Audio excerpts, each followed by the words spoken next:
buenas tardes, bienvenidos a su programa Salud TV. Estamos en el martes 6 de marzo. Este día estaremos conociendo de un programa muy importantísimo en nuestro país que se está haciéndose cargo de tratar patologías importantísimas en nuestros niños a nivel cardíaco. Vamos a estar hablando de la cirugía cardíaca. Veamos la siguiente cápsula y al regresar les presento quienes nos acompañan hoy.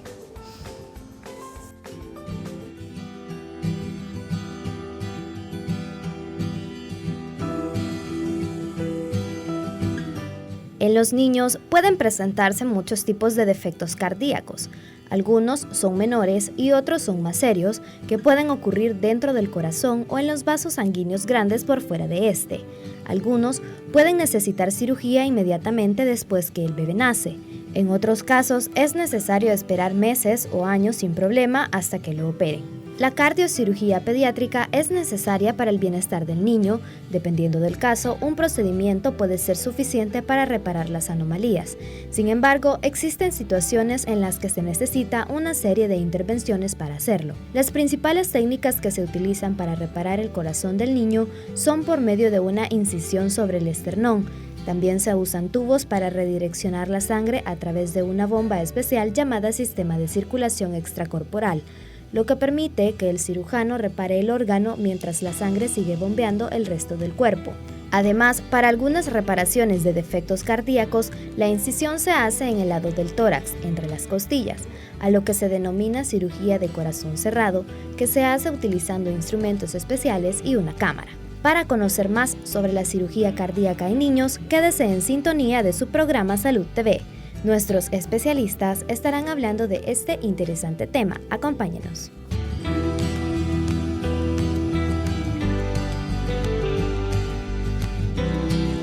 Así es, y vamos a conocer a parte de ese equipo que está en este programa de cirugía cardiovascular de nuestros niños en el Hospital Nacional Benjamín Bloom. El primero de ellos, a quien le damos la bienvenida, el doctor James Rees Parada, cirujano cardiovascular. ¿Qué tal? ¿Cómo está, doctor Rees? Muy buenas, mucho gusto. Nuevamente estamos aquí en el programa. Es un gusto estar aquí compartiendo con los televidentes para poder hablar un poco sobre lo que es la cirugía cardíaca pediátrica. Muchísimas gracias por aceptar la invitación.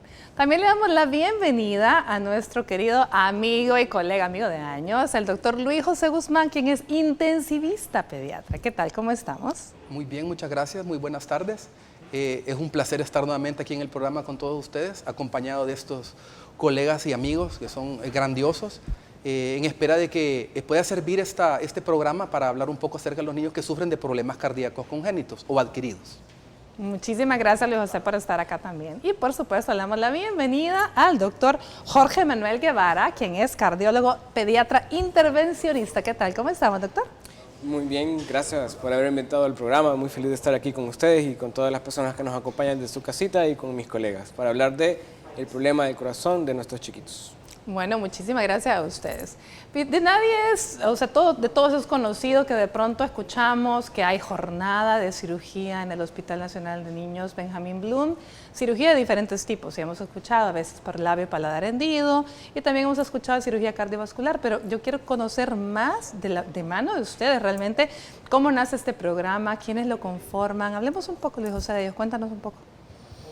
Bueno, el programa de cirugía cardiovascular es un programa que tiene muchos años ya de estar con nosotros en el Hospital de Niños Benjamín Bloom. En el caso de los problemas congénitos, creería yo que es alrededor de casi unos 20, 22 años de estar tratando de solventar los problemas cardíacos a través de la cirugía, abiertas o cerradas en el hospital, y conforma un equipo muy grande, multidisciplinario, de enfermería, personal paramédico, cirujanos cardiovasculares, como el caso del doctor James Parada, cardiólogos intervencionistas, como en el caso del doctor Guevara, el doctor Mauricio Velado.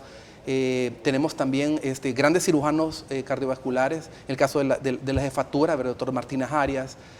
También están involucrados anestesiólogos cardiovasculares, están los perfusionistas que nos ayudan a manejar la bomba extracorpórea y por supuesto también el personal de cuidados intensivos, el cual yo represento, que detrás de mí también hay un montón de enfermeras preparadas para el programa de cirugía cardiovascular, así como ayudantes de servicio, médicos residentes, que nos echan la mano para que este programa pueda salir adelante.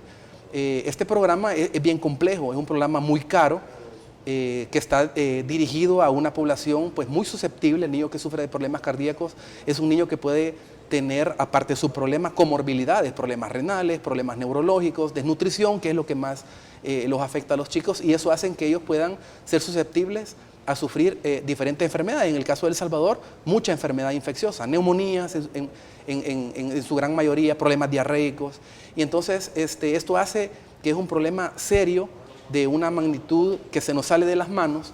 Por lo tanto, no solamente es el gobierno a través del Ministerio de Salud Pública y utilizar el Hospital de Niños Benjamín Bloom, sino que también otras fundaciones que nos ayudan, extranjeras y nacionales, a que el programa pueda caminar, ¿verdad? Para que estos niños se puedan atender. Eso más o menos, a grosso modo, cómo funciona este aparato que es sumamente grande, ¿verdad? Si hay algo, tal vez probablemente se me olvidaron algunos aspectos, pero a grosso modo eso es más o menos lo que nosotros tenemos como un aparato para ayudar a estos niños que sufren de enfermedades cardíacas.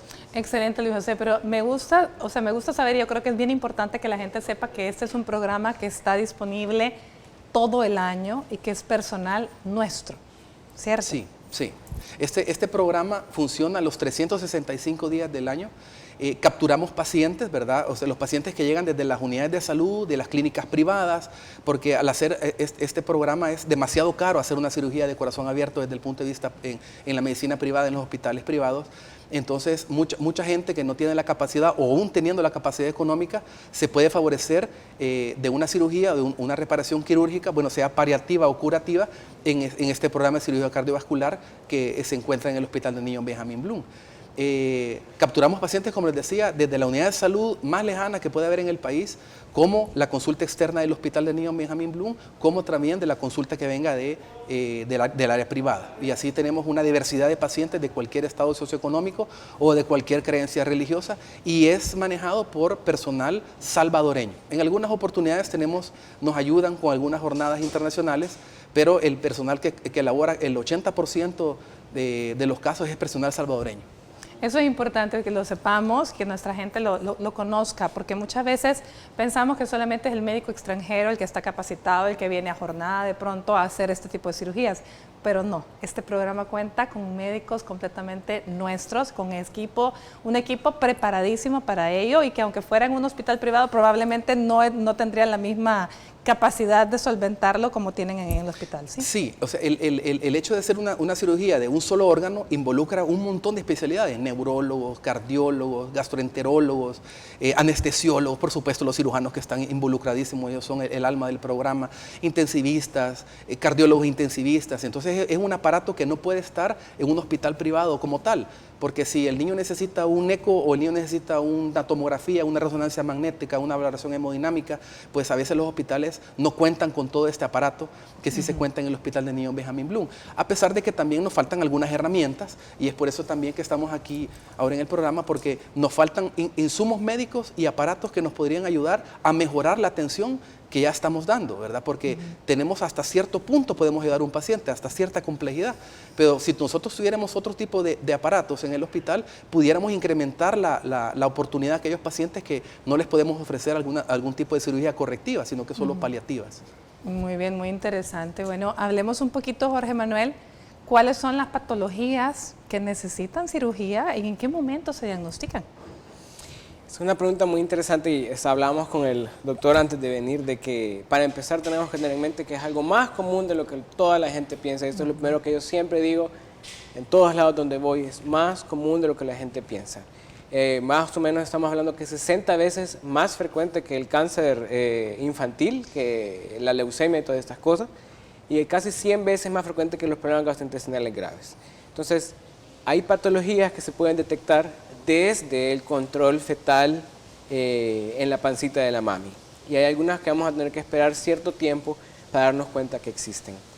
Tal vez el tiempo de intervención difiera entre cada una dependiendo de las características de la enfermedad, porque el corazón es como una canción, tiene muchas notas, y con esas mismas notas se pueden hacer una infinidad de combinaciones que requieren diferentes aproximaciones.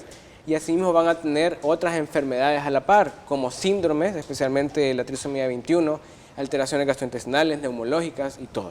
Entonces, el problema es que algunas van a necesitar cirugía de corazón abierto, otras van a necesitar cateterismo intervencionista y otras van a necesitar una combinación de ambas. Pero las más frecuentes que nosotros vemos son la comunicación interatrial, la comunicación interventricular, la tetralogía de Fallot y las atresias pulmonares con sus variantes. Sí. Muy bien, y tal vez podríamos ir hablando un poquito de cómo afecta el funcionamiento en estos niños cada una de las patologías que el doctor mencionó, doctor. Efectivamente, pues ahí para nosotros como especialistas, nosotros clasificamos a la cardiopatía congénita, ya sea esta de tipo acianógena o cianógena, o hay otras variantes. Esto va a depender si el paciente debuta o no con ciertas manifestaciones clínicas, como puede ser la cianosis, que es la coloración moradita. El niño que se pone morado. Así es, el niño que se pone morado. Y también puede estar la otra variante, la acianógena, que se trata más bien del niño que tiene una coloración rosada, pero sin embargo tiene problemas de dificultad, problemas para deglutir, alteraciones en el crecimiento, problemas infecciones respiratorias. Entonces todo esto nos va orientando dependiendo del tipo de cardiopatía que tenga el paciente. Así pues, como mencionó el doctor, las cardiopatías congénitas cianógenas, podríamos mencionar la tetralogía de Fallot o la doble vía de salida del ventrículos, ¿verdad? O atresias pulmonares, que son otras de las malformaciones que tenemos. Y también de las cardiopatías congénitas acianógenas más frecuentes, tenemos intracardíacas y extracardíacas. De las intracardíacas podríamos mencionar la comunicación interauricular, la comunicación interventricular, y de las extracardíacas, una que es muy frecuente, la persistencia del conducto arterioso, ¿verdad? Incluso también podríamos estar presentes ante otros tipos de malformaciones como la coartación de aorta, que es una estrechez, ¿verdad? Del trayecto de una de las arterias más importantes del cuerpo, que es la aorta. O sea que si pudiéramos comparar, para que nuestra gente que está en casa entienda, si pudiéramos comparar, el corazón es una máquina con dijéramos una casita, como mencionaba el doctor Guevara, una casa con 4 habitaciones, ¿sí? Sí. Y cada habitación tiene sus ventanas, así era, o sus salidas, sus mangueras serían. Sí, cada habitación tiene una ventana para ver afuera. Entonces, yo siempre le pongo el ejemplo de los papis. Hay 2 cuartos arriba, que son los atrios, 2 cuartos abajo, que son los ventrículos. Y de cada ventrículo van a salir 2 caminitos hacia afuera. Del lado izquierdo la aorta, como mencionaba el doctor James, que es la arteria principal del cuerpo, y del lado derecho la arteria pulmonar, que es la que lleva la sangre para que se limpien los pulmones. Los tabiques de la casa, como en todas las casas, tienen que estar intactos. Las paredes tienen que estar intactas. Nadie quiere que haya una casa con un hoyo. Un hoyo en cualquier casa es un problema, ¿sí? Una puerta que abra o una ventana que abra o cierra mal es otro tipo de problema, ¿sí? Entonces, nosotros usualmente van a oír que utilizamos las palabras atrial y ventricular. Eso es, atrial para la pared que está arriba, en el segundo piso, y ventricular para la pared que está abajo, en el segundo piso. Y de ahí la coartación aórtica que mencionaba el doctor James es un caminito estrecho que sale de la izquierda, y la atresia pulmonar es la ausencia de un camino que nos pueda llevar a salir a los pulmones. Entonces, en las ausencias de camino o las dificultades para abrir las puertas, que son las válvulas del corazón, o que la puerta quede un poquito abierta y entonces todo el mundo afuera va a poder ver a la gente dentro de la casa, eso está mal. Pero si usted tampoco puede salir para hacer lo que usted necesita cuando lo necesite, también está mal. Entonces es muy fácil hablar de cosas aisladas, y la complejidad viene cuando la armonía se junta y diferentes notas forman una canción.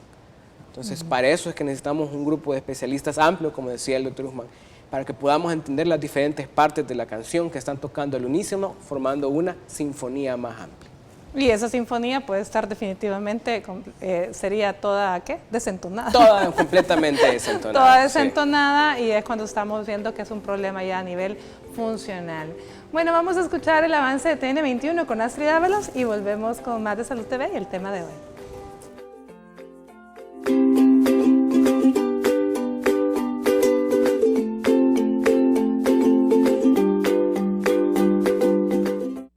Estás viendo Salud TV.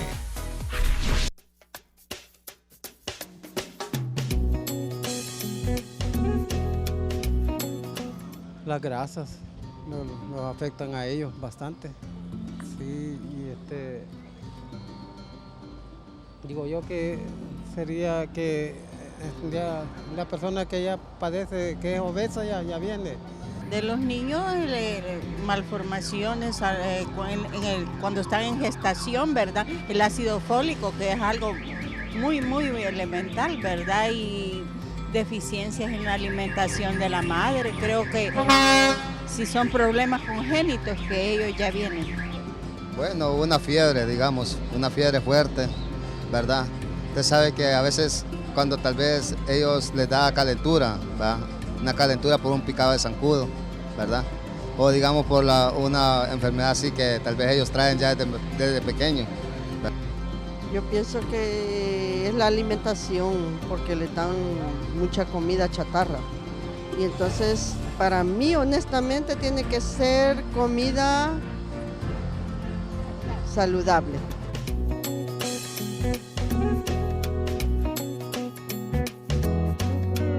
Bueno, muy interesante y siempre como le agradecemos a todas las personas que responden a nuestro sondeo. Esto nos sirve para ver cómo estamos en cuanto a conocimientos, qué comentario le merece ser lo que la gente nos ha dicho, nos ha expresado en las calles.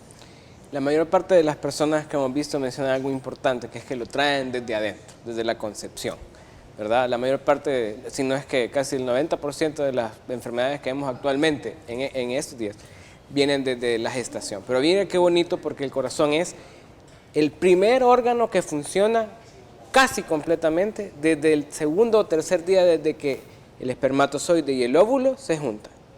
El resto de las cosas está empezando a formarse, pero desde el tercer día eso ya está latiendo, se está moviendo, está cambiando, ¿cierto? Pero ya está latiendo. Entonces, algo que nos toca explicarlo, y es duro cuando pues, hay que decirle a un papi que su hijo tiene un problema de cualquier magnitud en el corazón, pero lo importante de decir y que hay que poner como en corto es, no es culpa de papi o mami, no es culpa que haya comido comida chatarra, como veíamos por ahí, no es culpa de X o Y cosas. La mayor parte de las veces es un error genético a nivel de nuestra información genética cuando se está replicando y cuando las células se están poniendo de acuerdo para hacer el corazón, lo que nos lleva a estos defectos. Entonces, es de los mecanismos más complejos y por supuesto, de su cardiólogo, para mí lo mejor que hay en el cuerpo es el corazón, pero el corazón tiene interacción secretora, nerviosa, muscular, y ya se está involucrada en los sentimientos. Entonces es algo que lamentablemente nadie le puede decir por qué se da una alteración específicamente. Y más aún, algo que yo siempre voy a recalcar, la población latinoamericana en un estudio realizado en México está más propensa que la población mundial a tener cardiopatías congénitas con mayor frecuencia que el resto del mundo, debido a que tenemos un gen que codifica para ello. Entonces, es algo genético que tenemos desde dentro y hay muy pocas formas para poder evitarlo. Sí hay formas de detectarlo tempranamente, pero lastimosamente la medicina actual no cuenta con formas de limitar la acción o la penetración de una cardiopatía genéticamente hablando, como otras enfermedades de comer saludable en el embarazo y estas cosas. A ver, doctor, para hablemos un poco del impacto que cada una de las patologías que hemos mencionado tendría en la vida de un niño de no ser corregida a tiempo.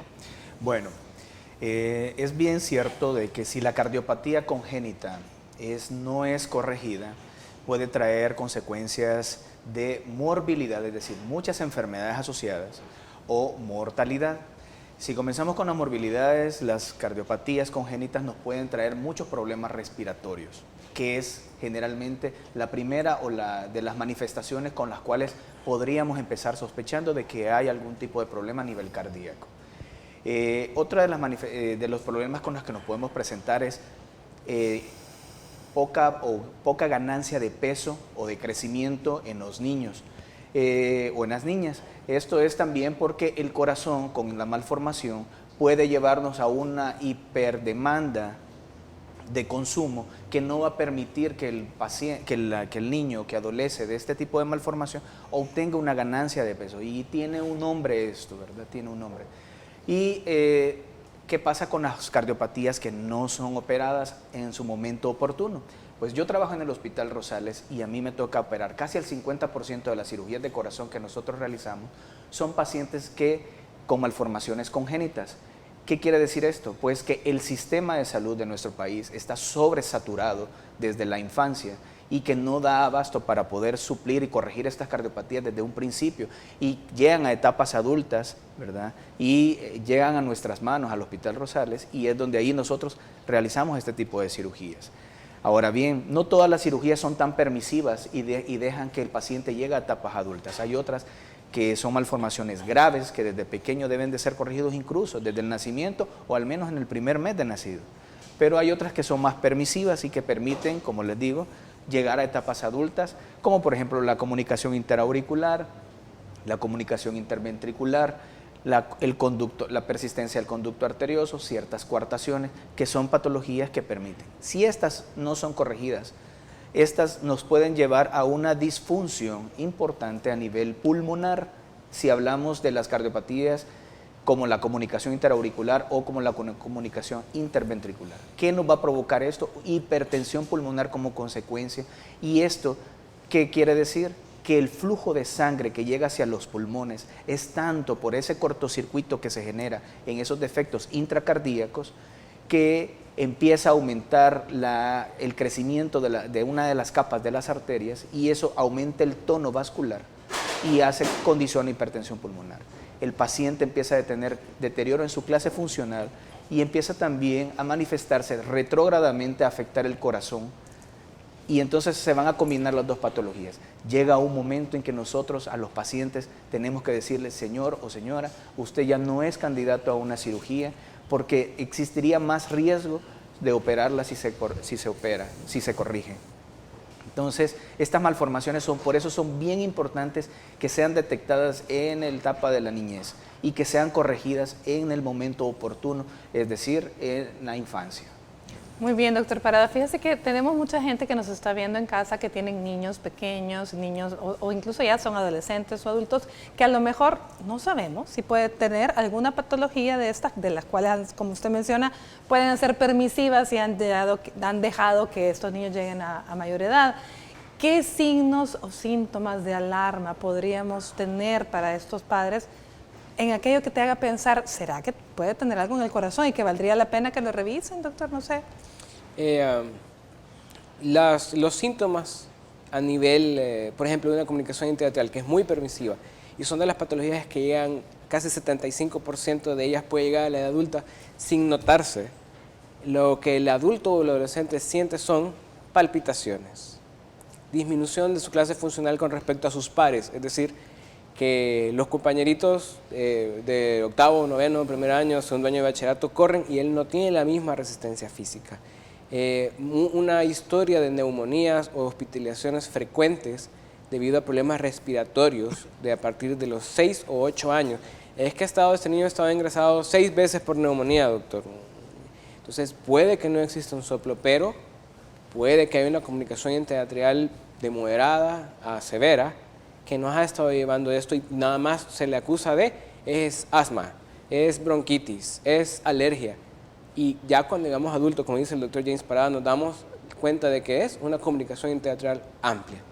Entonces, otra cuestión son las sensaciones de palpitaciones, porque muchas de estas enfermedades, como no hemos hablado de una muy importante que se llama la enfermedad de Epstein, que es una alteración en una válvula que está mal colocada, una puertecita, el gozne de esa puertecita está un poquito gacho. Y esto tiene niveles, pero mientras más defectuoso sea la válvula, la casita de arriba, el atrio derecho, es más grande.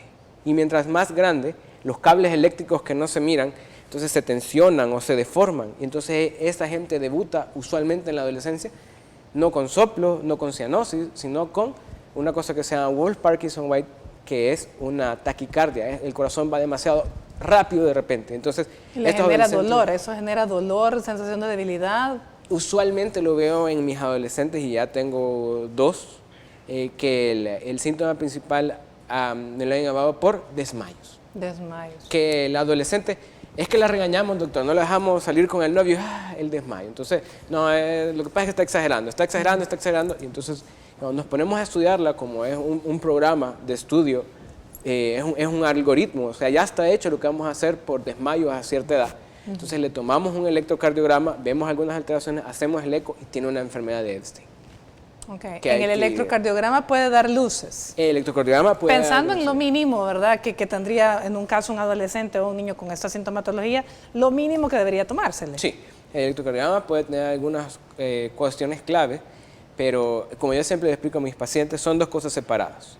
Primero ver la casita, que la vea el arquitecto, ese es el ecocardiograma, que vea si los pilares cómo están, que vea las paredes completas. Y cuando usted va a revisar su casa para venderla, también tiene que traer un electricista que vea cómo está la caja de los fusibles, cómo están los cables, cómo está todo. Entonces, una cosa es el electrocardiograma o holter de ser necesario, y a la par tiene que llegar el ingeniero o el arquitecto para ver la estructura, y eso es un ecocardiograma. Ve el corazón cómo se mueve, ve las puertecitas, los goznes, los atrios, los ventrículos.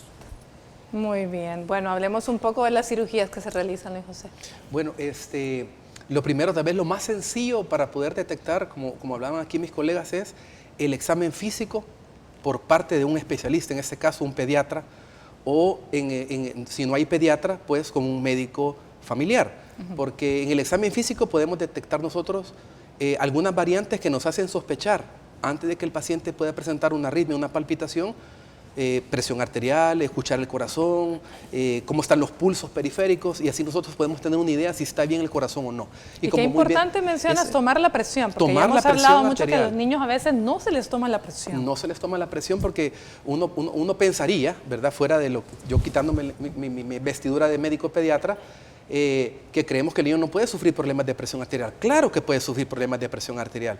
Y muchos de esos problemas de presión arterial están en las coartaciones de aorta, como me enseñaba el doctor Parada, que es incluso el paciente puede estar hipotenso en los miembros inferiores e hipertenso en los miembros superiores, en los brazos, y haber una diferencial, y ya empiezo yo a sospechar que está obstruida la aorta. Entonces, en ese sentido, pues hay que examinar al paciente. Y hablando un poco acerca de las cirugías, en las cirugías cardiovasculares, pues en el caso del Hospital de Niños Benjamin Bloom, que es donde yo trabajo, en la unidad de cuidados intensivos quirúrgica, pues podemos tener diferentes complejidades. Hay algunas categorizaciones en escalas de dificultad de abordaje de la cirugía cardíaca que van del 1 al 6. Nosotros usualmente operamos alrededor del 1, 2, 3 y a veces el número 4. Muy bien, vamos a hablar un poquito más de eso al regresar de la pausa comercial. Antes quiero que veamos las curiosidades del corazón y por favor recuerde, tengo un cirujano cardiovascular, tengo un cardiólogo pediatra intervencionista y un intensivista pediatra acá. Si usted desea hacer alguna pregunta, si tiene alguna duda, ahí está nuestro número telefónico para cuando volvamos y nuestras redes sociales a su disposición. Ya volvemos.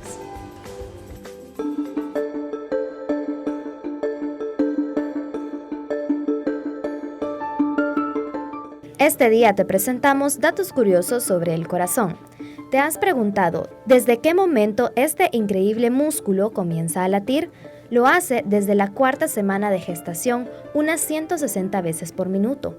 A un mes de nacer, late entre 100 y 150 veces por minuto. Y al llegar a los 6 años, bombea entre 60 y 100 veces. En cuanto al flujo sanguíneo, a pesar que en promedio pesa tan solo entre 7 y 15 onzas, el corazón bombea 7.570 litros de sangre a través de 96.561 kilómetros de vaso sanguíneo por día, y puede continuar latiendo incluso luego de haber sido separado del cuerpo, siempre y cuando le lleguen cantidades suficientes de oxígeno. Este es el órgano que realiza el mayor esfuerzo físico de todos. Y entonces, ¿qué sucede con tanta sangre bombeada? Entre el 15 y el 20% de esta se dirige directamente al cerebro y al sistema nervioso central. Sin embargo, son los riñones que utilizan el 22% para poder funcionar correctamente.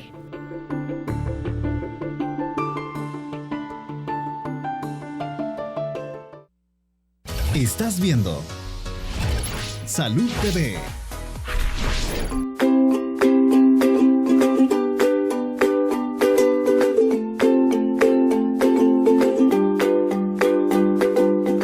Bueno, buen provecho a usted que está almorzando. Gracias por permitirnos estar ahí acompañándole. Este día estamos conociendo sobre las cirugías cardiovasculares en niños y de este programa tan importante que tiene el Hospital de Niños Benjamin Bloom. Hablamos de los tipos de complejidad de cirugía, Luis José, y te interrumpimos. Sí, cuando les comentaba que el paciente que es capturado en una unidad de salud, en consultorio particular, porque tiene alguna sospecha de problema cardíaco, entonces este paciente tiene que ser referido al Hospital de Niños Benjamin Bloom. Y en el Hospital de Niños Benjamín Bloom, el departamento de cardiología pues va a hacer un análisis clínico, como lo comentaba el doctor Guevara, a través de un eco, electrocardiograma, radiografía, y posteriormente se hace una sesión en todas las especialidades en donde decidimos cuál es la cirugía que le vamos a efectuar y qué grado de complejidad tiene, como les comentaba en el segmento anterior. Estos grados de complejidad están basados en algunas escalas internacionales. Por ejemplo, está una que se llama Aristóteles, es bien complicada. Hay otra que es la que nosotros utilizamos en la unidad de cuidados intensivos, que se llama RACH, en donde nosotros vemos qué tipo de complejidad para poder reparar el defecto que este niño trae. Y así lo vamos catalogando. En el hospital, nosotros, en nuestra base de datos, tenemos que, en la generalidad, operamos un RACH de complejo a menos complejo, es de 6 a 1. Entonces nosotros utilizamos, estamos operando alrededor de un RACH tipo 2 o 3, muy poco frecuente, RACH 4, 5 y 6 nosotros no lo podemos hacer porque nos faltan ciertos insumos que nos ayudan a poder sacar adelante al niño después de haber sido sometido a una cirugía de corazón compleja, ¿verdad? Que esas son las cirugías que hace el doctor James Parada y el equipo que nosotros tenemos en el Hospital de Niños Benjamín Bloom. Entonces, para poder soportar al niño después de esa cirugía, nosotros necesitamos otro tipo de equipos, por ejemplo, osciladores de alta frecuencia, que en presión o volumen, necesitamos óxido nítrico, como comentábamos hace un momento con el doctor James Parada, necesitamos máquinas de ecocardiograma portátil que podamos hacer un eco en la cama del paciente, porque las máquinas a veces son muy grandes.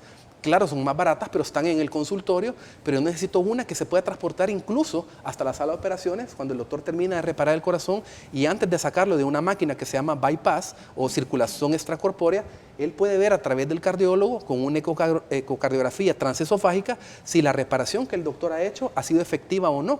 Entonces, ahí mismo se puede volver a reparar. O si ha tenido un residuo quirúrgico en la unidad de cuidados intensivos, hacemos un eco portátil y así nosotros tenemos un parámetro más amplio de evaluación de este paciente que tiene una complejidad mayor a la que nosotros podemos hacer. Entonces, el programa va a crecer a medida que nosotros tengamos también más insumos médicos, más equipo médico para poder apoyar a estos niños. A este niño que no operamos, que tenía una complejidad alta, ese niño le hacemos una cirugía paliativa para mejorar la vida que tiene, pero no es curativa, no lo hemos curado. Va a quedar con el mismo problema, pero tal vez oxigenando más, porque es más que todo las cirugías complejas son fístulas, ¿verdad? Es una cirugía donde le ayuda a que el niño pueda oxigenar más. Pero en ese sentido, ese niño se va a perder en el tiempo y su esperanza de vida va a ser muy corta, porque una fístula sí es cierto que puede durar 5 o 6 años, anecdóticamente 10, 12 años, pero este es un niño que si no se le hace la cirugía correctiva, este niño va a morir pronto. Entonces, ¿cómo alcanzar a estos niños? Mejorando la complejidad. ¿Cómo mejoramos la complejidad? Ya teniendo un personal capacitado, teniendo mucho más equipo. O sea, no está mal lo que estamos haciendo, pero lo podemos hacer mejor, podemos ampliar la cobertura de lo que estamos haciendo nosotros actualmente. Por lo tanto, ustedes de verdad que están haciendo un gran trabajo con lo que tienen, que es bastante afortunadamente, porque entiendo que hay fundaciones que también les apoyan. Sí, Elisa, tenemos fundaciones, pero en el caso primero, el Ministerio de Salud Pública nos apoya en un 60%, nos apoya porque es la infraestructura, los medicamentos, el personal, mi salario, el salario de la enfermera, el del cirujano, o sea, es una estructura muy grande. Pero también hay equipos en donde el ministerio no nos puede suplir porque son demasiado caros. Entonces aparecen ciertas fundaciones, como en otras partes del mundo, que nos proporcionan filtros para las bombas perfusoras, nos proporcionan medicamentos que no existen en el país, que no los podemos traer, que fundaciones nos los regalan, por el caso de la milrinona, sildenafil, óxido nítrico, no contamos nosotros en la unidad, como mencionaba el doctor, que nos ayudan a poder sacar adelante al paciente. Y, por ejemplo, en el caso tenemos una fundación que nos ayuda mucho, es la Fundación Regalo de Vida, Gift of Life, a través del Grupo Rotario, pero también tenemos otra fundación a través de unas señoras que son altruistas, ellas son luchadoras, es la Fundación Prorropero, tiene un nombre pues es muy característico, pero no se puede modificar porque ya está así legalmente. Son señoras que nos ayudan a medicamentos, atención de los pacientes, a donarnos filtros para que este paciente pueda ser sometido a la cirugía. Cada filtro anda alrededor de unos $750, $1,000 cada filtro, dependiendo de qué tanto tiempo se va a utilizar en el bypass. Entonces, el costo de la cirugía es exagerado. Sí. Y el apoyo también tiene que ser también exagerado. Para poder apoyar a estos niños necesitamos mucha personal, mucho dinero, mucho entusiasmo, y eso es lo que nosotros tenemos y queremos traer pues aquí gracias a tu programa, para que la gente lo conozca y se puedan acercar a ayudarnos a ver de qué manera podemos conseguir más equipo a favor de nuestros pacientes, ¿verdad? De lo que ya tenemos. Definitivamente un gran trabajo. Afortunadamente existen fundaciones, pero aún hace falta muchísimo. Pero yo quiero que conozcamos en el siguiente testimonio a un niño que ha sido beneficiado por este tipo de cirugía. Él se llama David René Martínez, tiene 13 años en la actualidad. Él fue intervenido quirúrgicamente hace 3 años, o sea, a sus 10 años lo operaron para corregir un defecto en su corazón. Veamos, sus papás nos cuentan la historia. Soy Ana Luz de Martínez, mamá de David René, niño que lo operaron hace 3 años en el Hospital Bloom del corazón. Tenía un agujero de 3,5 centímetros. Bueno, pues me llamo David, tengo 12 años y estudio 7º grado. Y me operaron de una operación de corazón abierto cuando tenía 10 años. Mi nombre es David Martínez, soy el padre de David. Y él tenía una CIA, que es un agujero interventricular, que no le permitía que la sangre que él bombeaba estuviera lo suficientemente oxigenada, porque se le mezclaban por medio del agujero ese. Sentí un poquito de miedo porque nunca me habían operado y de una cosa así tan grande, mucho menos, y me sentí un poquito de nervioso y mucho miedo. Los dos estábamos devastados, el niño no lograba asimilar todo lo que había pasado. En la tarde me habló el doctor Guzmán y me dijo, véngase, mañana operamos a su hijo. Pues me desperté en una cama así de hospital con un tubo aquí y me sentí un poquito cansado y confundido porque por la anestesia no me podía ubicar bien en donde estaba. Y como me desperté en la noche y estaba todo oscuro, sentí un poquito de miedo también porque no sabía en dónde estaba. Créame que uno de hombre se la quiere picar uno de fuerte, de que uno tiene su... Pero en ese momento yo no lograba asimilar qué es lo que estaba pasando. Que si me hubieran dejado unos 2 o 3 días más que pensaba las cosas, quizás hasta me hubiera opuesto a la operación. Porque es una decisión muy difícil. Porque de un día para otro le dicen que le van a abrir el pecho al niño, que le van a operar el corazón, que se va a estar amarrado a una máquina mientras lo operan. Es una situación bien difícil. Pues me sentí un poquito mejor porque ya no me cansaba tan rápido como antes y ya no me llenaba tan rápido como antes, sino que ahora ya podía correr más y ya no me comía más porque antes sentía que una pelota y después ya no. Pues me siento bien, ya casi no siento nada de la operación, ya todo es así normal. Solo de que hay veces que sí me canso un poquito, pero nada. Que muchas gracias porque sin ellos no estaría aquí ahorita hablando. Su vida cambió muchísimo en todos los sentidos, no solo físicamente, sino que él ya se siente con mayor energía y es una satisfacción y un compromiso.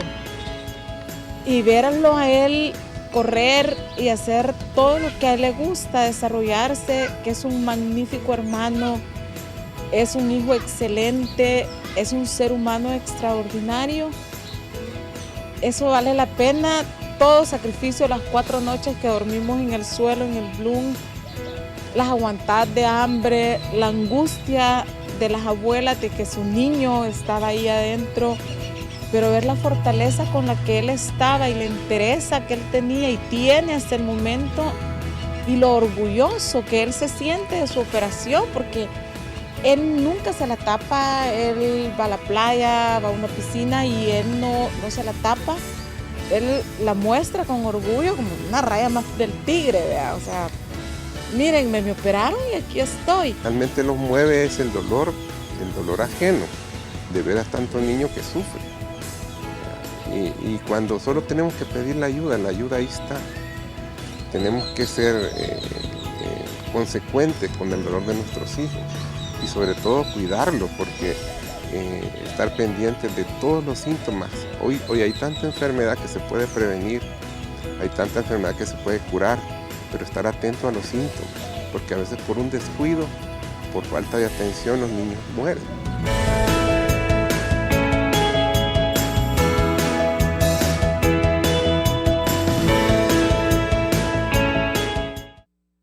Estás viendo Salud TV.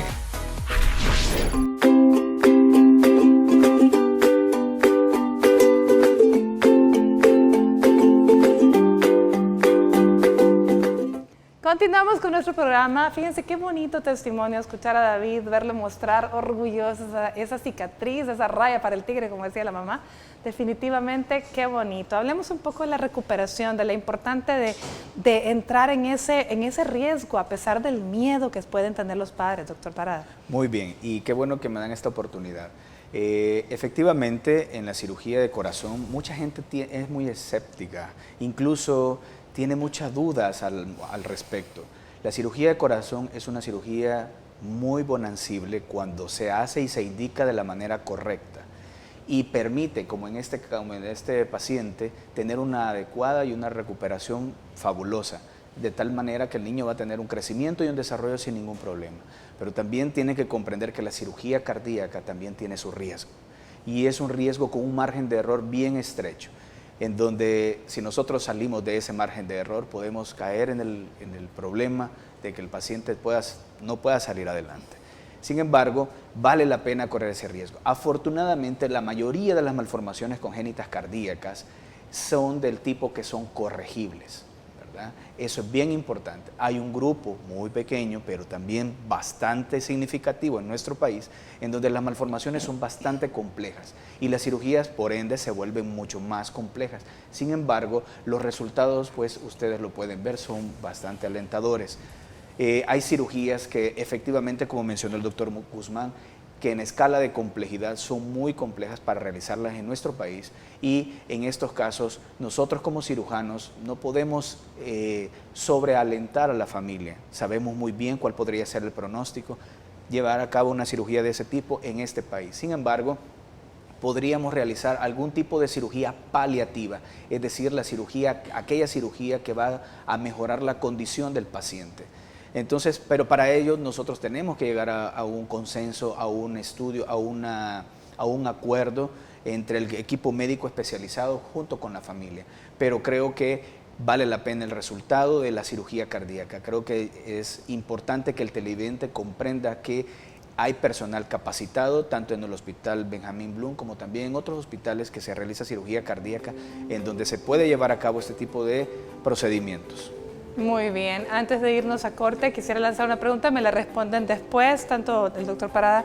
En caso, porque estas cirugías de mayor complejidad que no podemos realizar en nuestro país es porque nos hacen falta cosas, probablemente equipo, probablemente algunos aparatos importantes, pero que se podrían hacer. Pero ¿qué posibilidad hay de tener una alianza tal vez con cirujanos fuera y mandar a esta gente? Me lo responden después, porque quiero que veamos el siguiente reportaje de la Fundación Latidos de Esperanza, precisamente una de las fundaciones que apoyan el programa. Ya volvemos.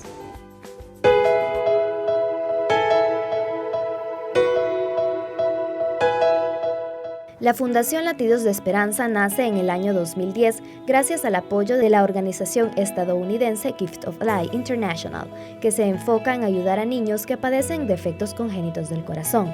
Yo soy Ivonne López, soy la directora ejecutiva de Latidos de Esperanza. Latidos de Esperanza es una fundación sin fines de lucro que ayuda a niños con problemas en el corazón. Somos una de las 81 filiales de una fundación de los Estados Unidos que se llama Gift of Life International, y en conjunto ayudamos a niños con problemas en el corazón.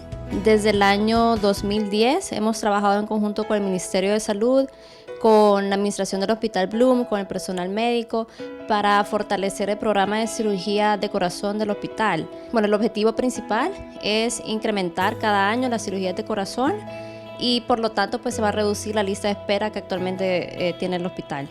Ambas organizaciones tienen por objetivo fortalecer el programa de cirugía cardiovascular pediátrica del Hospital Benjamín Bloom, que beneficia a los niños con cardiopatías congénitas que provienen de diferentes partes del país y son referidos a este centro de salud. Al año ayudamos a un alrededor de 150 niños. Les ayudamos a través de cirugías de corazón abierto, procedimientos de cateterismo, procedimientos de ablación y estudios de electrofisiología. Son procedimientos que se hacen en la mayoría en el Hospital Bloom. Al año se realizan aproximadamente 150 procedimientos y poco a poco su alcance llega a más familias que necesitan los tratamientos adecuados que permitan que sus pequeños tengan una mejor calidad de vida. Nos pueden contactar al 2564-0155 o a través de Facebook también como Latidos de Esperanza El Salvador. También tenemos un sitio web que es www.latidosdeesperanza.org.sb. Desde el año 2010, en conjunto con el Hospital Bloom, con el personal médico del programa, se han beneficiado a más de 1000 niños salvadoreños.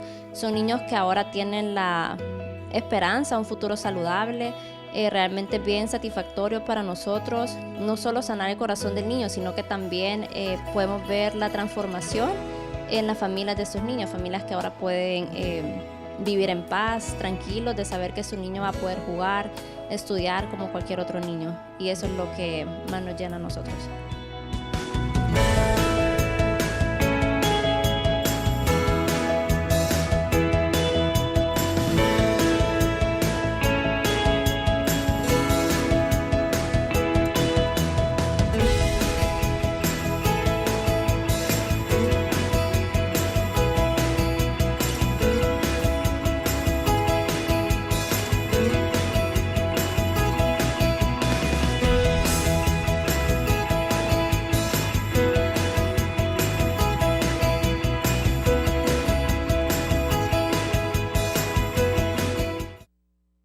Estás viendo Salud TV.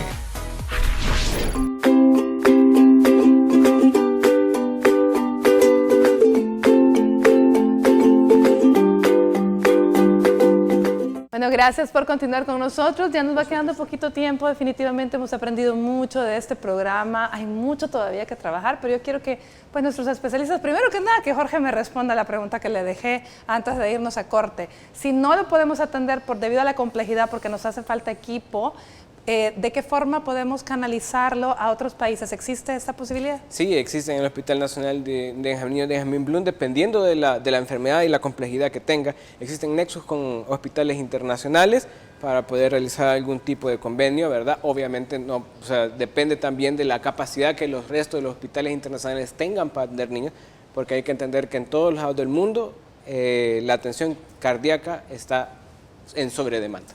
En sobredemanda, pero sí se puede. Sí, entonces. se puede. Y no es que, y son la minoría, porque la gran mayoría de ustedes lo pueden La atender gran acá. mayoría se le puede solventar en el Hospital Nacional de Niños Benjamín Bloom de forma adecuada. Muy bien. Luis José, tu mensaje final y por favor repítenos lo que necesitan. Bueno, lo primero, darte las gracias por el espacio, ¿verdad? Porque es importante que se conozca el programa, que la gente en El Salvador conozca el programa, eso es lo primero. Y en segundo lugar, darle las gracias primero al Ministerio de Salud Pública por el apoyo que da para este programa y estos niños, a la Fundación Regalo de Vida, al Club Rotario del Salvador y por supuesto a las señoras de Prorropedo, de la cual yo trabajo de la mano con ellas. Muchas gracias y realmente el apoyo gira alrededor de conocer primero el programa, en segundo lugar, tener la voluntad, quererlo hacer. Necesitamos más gente que nos acompañe, el doctor Guevara también, invitado a que seamos parte del grupo del Hospital de Benjamín Bloom, el doctor James Parada también, lo necesitamos ahí, doctor, que se acerque, ya le metí presión en público, ¿verdad? Necesitamos que se acerque él también, porque mientras más seamos, más vamos a poder manejar el programa. Insumos, el oscilador, pues realmente es necesario. Nuestra tercera causa de muerte es la hipertensión pulmonar en el programa, y con el oscilador nosotros podríamos disminuir pasar esa causa de mortalidad a otro nivel, igual con el uso del óxido nítrico, no está lejos. Un oscilador de alta frecuencia en base a presión o volumen, pues sería una excelente herramienta, un equipo de ecocardiograma que nos haría pues lanzar más adelante la complejidad de nuestros pacientes operados. Así que les agradezco mucho por el programa y a mis compañeros y a ti sobre todo, Elisa, gracias por habernos atendido este día. No, muchísimas gracias a ustedes, de verdad. Doctor Parada, el mensaje a la población que necesita llegar, que tiene la sospecha o que ya le dijeron, mire, le escuchamos un soplo, ¿cómo llegamos hasta el Bloom? Bueno, en primer lugar quiero recomendar a los televidentes que si en algún momento conocen de alguna persona que padezca de algún problema del corazón, de un niño que padezca algún problema o algún familiar, lo puede primero llevar a un cardiólogo pediatra. Si las posibilidades no son tan susceptibles para esto, entonces tenemos la entrada directa al Hospital de Niños Benjamín Bloom a través de la consulta externa, en donde se necesita pues únicamente una referencia para esto. y conocer pues también de que la cirugía cardíaca al realizarse en estos niveles pues también tiene muy buenos resultados. Así que los invito a que en algún momento confíen en el grupo salvadoreño para poder llevar a cabo pues este tipo de procedimientos en sus pacientes. Gracias. Muchísimas gracias. Hoy sí ya se nos terminó, pero de verdad, gran equipo de élite. Gracias por habernos acompañado, gracias por la información y especialmente gracias por el trabajo que hacen, Luis José, de verdad. Bueno, un placer haberlos tenido por acá los tres. Gracias a ustedes que nos acompañaron. El día de mañana estaremos hablando de distrofia muscular. Si usted desea hacer alguna pregunta, puede hacerlo a través de redes sociales desde ya. Y lo esperamos el día de mañana. Por hoy, que tenga una linda tarde de martes. Que Dios los bendiga.